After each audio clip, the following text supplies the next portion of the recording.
ನಿಮ್ಮ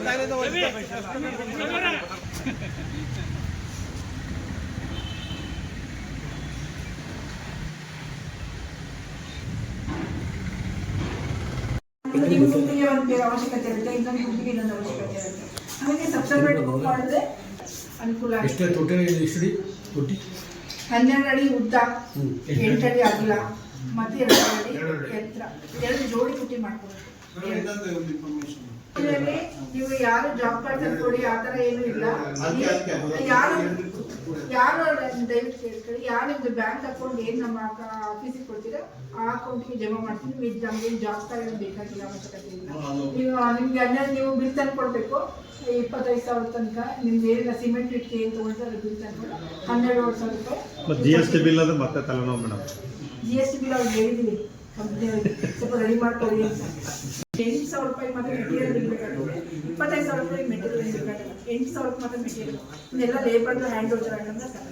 ಈಗ ತೊಟ್ಟಿ ಎಷ್ಟು ಜನ ಮಾಡಿಸ್ಕೊತೀರಾ ಅಂತ ಡೀಟೇಲ್ಸ್ ಹೇಳಿದ್ರೆ ಅದು ಬರ್ಕೋತಾರೆ. ಈಗ ರಿಮೈನಿಂಗ್ ಹಸು ಸಾಕಿರೋ ಮ್ಯಾಟ್ ಬೇಕು ಅಂದ್ರೆ ಅದು ಡೀಟೇಲ್ಸ್ ಬರ್ಕೋತಾರೆ. ಬೇಗ ತೊಗೋಬೇಕು, ಈಗ ಆಲ್ರೆಡಿ ಅನುದಾನ ಇದೆ ನಮ್ಮಲ್ಲಿ. ನೀವು ಬೇಗ ಮಾಡ್ಕೊಂಡಷ್ಟು ನಾವು ಇನ್ನೊಂದು ವಾರ 15 ದಿನ ನಿಮ್ಮ ಅಕೌಂಟಿಗೆ ಹಣ ಕೊಡೋ ವ್ಯವಸ್ಥೆ ಮಾಡ್ತೀವಿ.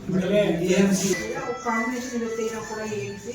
ಇದು ಮಾಮೂಲಿ ಒಂದು ಡ್ರಮ್ಮಿಗೆ ಒಂದು ಬಾಟ್ಲು, ಅದು 1 ಲೀಟ್ರ್ ಬಾಟ್ಲ್ ಇದೆ, 1 ಲೀಟ್ರ್ ಬಾಟ್ಲ್. ಆ 1 ಲೀಟ್ರ್ ಬಾಟ್ಲು ದ್ರಾವಣ ಹಾಕ್ಬಿಟ್ಟು ಸ್ವಲ್ಪ ಸಗಣಿ, ಏನಾದ್ರು ನಿಮ್ಮಲ್ಲಿ ಹಿಟ್ಟಿನ ಪದಾರ್ಥಗಳೇನಾದ್ರು ಇದ್ದರೆ ಒಂದು ಕಡಲೆ ಹಿಟ್ಟು ಅಂತ ಹಾಕಿದ್ರೆ ಅದಕ್ಕೆ ಸ್ವಲ್ಪ ಅವು ಸೂಕ್ಷ್ಮ ಜೀವಿಗಳು ಯಾಕಂತ ನೀವು ಸಗಣಿ ಮತ್ತು ಹಿಟ್ಟು ಇವೆಲ್ಲ ಅವಕ್ಕೆ ಊಟದ ಥರ ಆ್ಯಕ್ಟ್ ಮಾಡ್ತೀರ. ಅವಕ್ಕೊಂದು ಊಟ ಸಿಗಬೇಕಲ್ಲ ಸೂಕ್ಷ್ಮ ಜೀವಿಗಳು, ಅದು ಆ್ಯಕ್ಟ್ ಮಾಡುತ್ತೆ. 1-2-3 ದಿನದ ನಂತರ ನೀಟಾಗಿ ಕಲಿಸ್ಬಿಟ್ಟು ಗಿಡಗಳಿಗೆ ಕೊಡ್ಬೋದು. ಇಲ್ಲ ಡ್ರಿಪ್ ಒಂದಿನ ಉಳಿತರು ಹನಿ ನೀರಾವರಿ ಮೂಲಕ ಡೈಟಿಂಗ್ ಸಹ ಮಾಡಿಸ್ಬೋದು. ಆಗುತ್ತೆ ಈ ಏಮ್ಸಿಗಳೇ ಬಳಸಿಲ್ಲ ಈ ಕೊಳೆ ರೋಗ ಇದು ಗೊಬ್ಬರದ ಗಿಡಗಳಿಗೆ ಗೊಬ್ಬರಗಳನ್ನ ಒದಗಿಸೋ ಜೊತೆಗೆ ಈ ಕೊಳೆ ರೋಗ ಬೇರೆಂಥ ರೋಗಗಳಿರುವಂಥ ಸೂಕ್ಷ್ಮ ಜೀವಿಗಳನ್ನ ಹತೋಟಿ ಮಾಡಲಿಕ್ಕೂ ಇವು ಅನುಕೂಲ ಮಾಡುತ್ತೆ.